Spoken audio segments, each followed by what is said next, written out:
PuriNose Inhaler is marketed as a compact portable device designed to provide relief from nasal congestion, allergies, and respiratory issues through aromatherapy and steam inhalation. While it promises an innovative solution for better breathing, many are questioning whether PuriNose is legit or just another scam. Some users report positive experiences, claiming the inhaler helped reduce nasal discomfort and improve airflow during allergy flare-ups or colds. However, there are notable concerns. Many users have expressed dissatisfaction with its effectiveness, stating that it didn't deliver the promised results or was no better than traditional remedies like steam or saline sprays. Others mention poor durability, with the device breaking down after minimal use.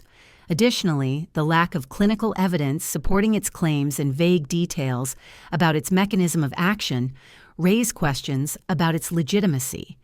The high price point compared to alternative solutions further adds to the skepticism.